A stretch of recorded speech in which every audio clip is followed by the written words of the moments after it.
So, I wanted to talk a little bit about relationships in general. And when I say relationships, I mean friendships, relationships with your neighbors, working relationships, things like that. And the problem, I think, with this podcast is that,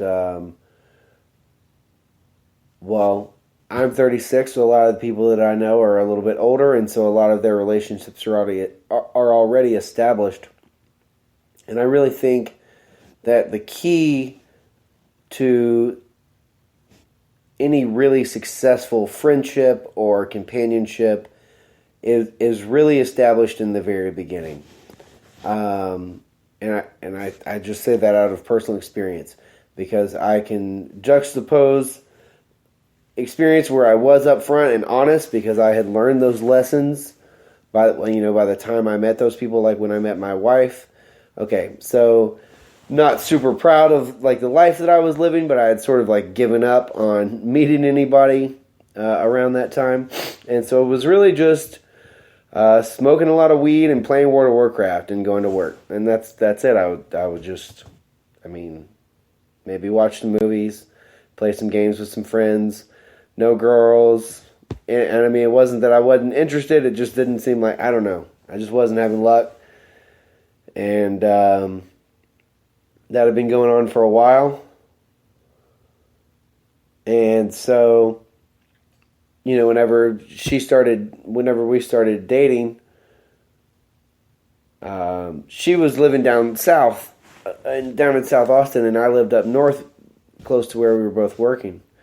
And so she was hanging out at my house a lot, like too often for like as early as we were in our relationship. And it was mostly a matter of practicality. It wasn't that she was really trying to be around me so much as she drove a car that got she had like a 1981 Bronco or something like that. And it got like 7 miles to the gallon. And, it's a 20-mile drive for her, and she was working as a hostess. So she'd spend half her paycheck driving, or half what she'd earn in a day driving to and forth from work. So I lived a lot closer, so, she'd come stay there.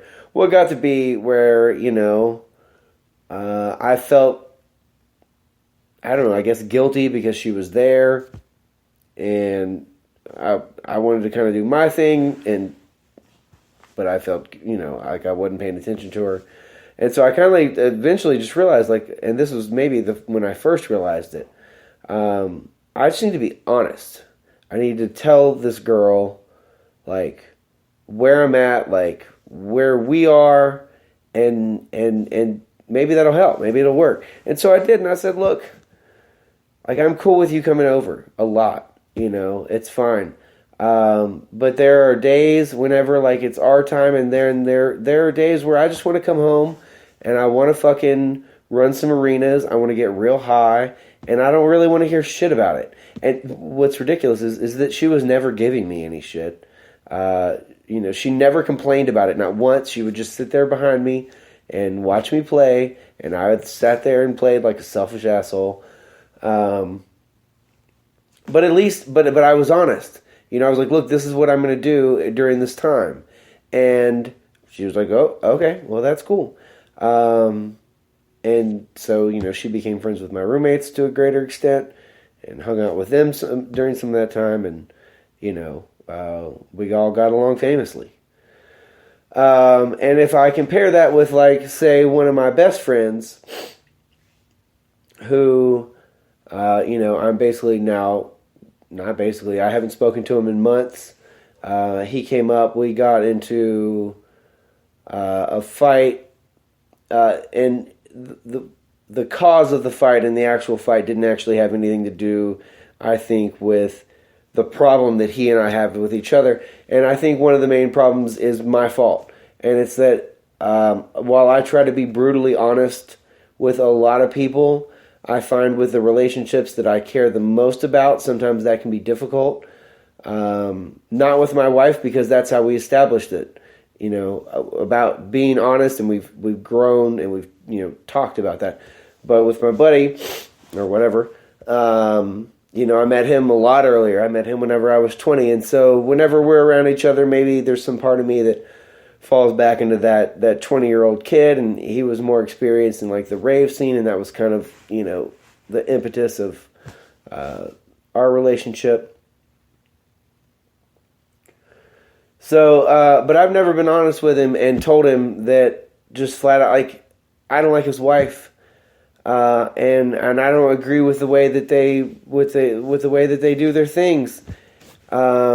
And I probably shouldn't be saying this online, and I should be saying it to him, but at this point, I don't really care, you know, anymore. Maybe he'll hear it, maybe he won't. But it was just weird for me. Like, I was in it, like, he was single, I left for the Navy, and then he came up to visit, and then within 2 years, he was married and had a kid. And it didn't seem like he, I don't know, it was just odd. It just seemed very forced. And now he's with this woman, you know, and my wife tried to make friends with her, and all she does is bitch all the time and won't enjoy anything, and you can't get her to go do anything. And now her kids act the exact same fucking way. And they won't say, like, she won't do anything when the kid's fucking up or not doing it. She just says, like, whatever, you know, do this, do it again, do it. She'll just say it over and over instead of getting up and fucking taking hold of the kid and making them do what, you know, instead of, like, instilling some discipline in the children, just let them do what the fuck ever. And then they just let the kids run their lives. And of course, you know, to a huge extent, none of that's my fucking business. And so, like, why should I tell him? You know? But then when we're around each other, you know, and I've got to be around her, and my wife has to be around her, and, you know, it's like there's a polar difference in the way our families work, and it's awkward, and it's difficult for me not to address it. And I never do, and so maybe that's led to some of the conflicts, because you know, some parts of me would just want to say, hey dude, like, you're fucking up with your life. You're letting this lazy woman not do shit and fuck up your kids.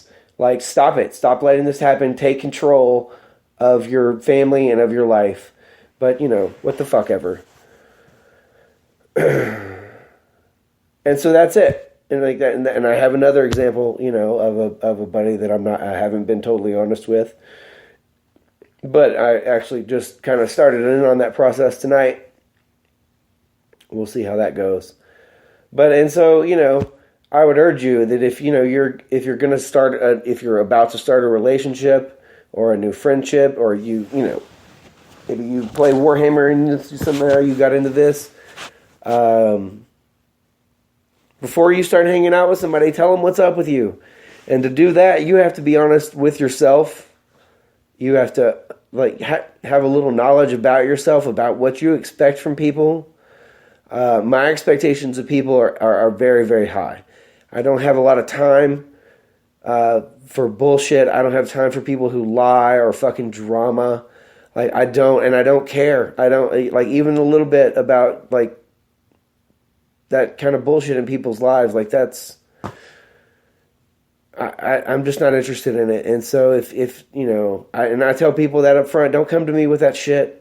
And I don't know, people think I'm joking. I'm not, I don't know. But I expect, you know, people to be honest with me.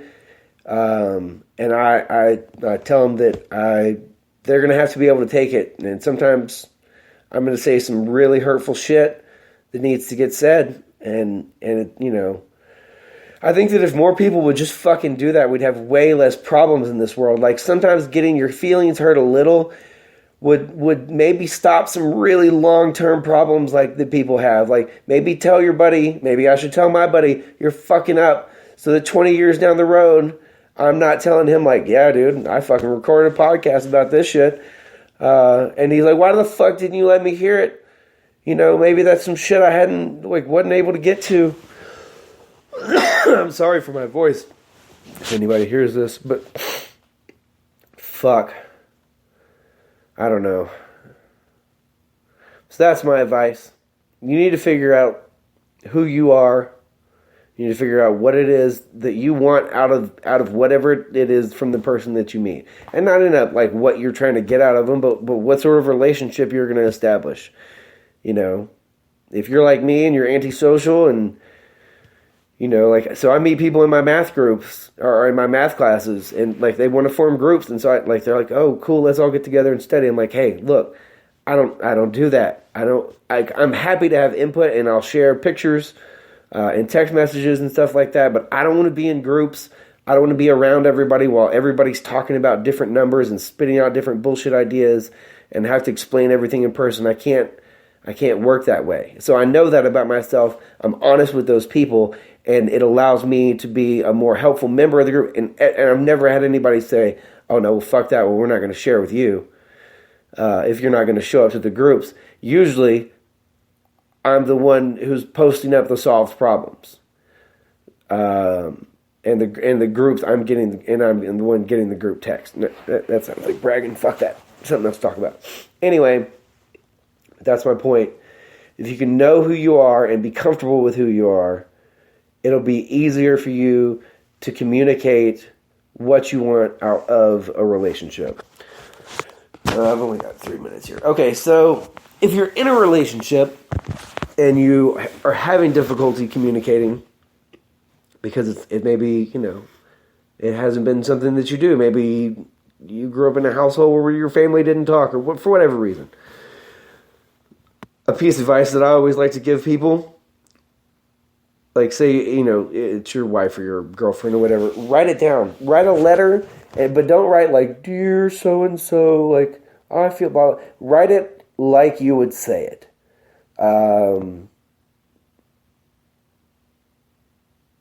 Try to write as comfortably and honestly as you can, because if you try to write it like a, research paper or, I don't know, some bullshit you'd write for English class, it's not going to come across right. But so if you can just write it like a speech, that way it's you. If it comes to, then and you are the one, and you just read it to him or her,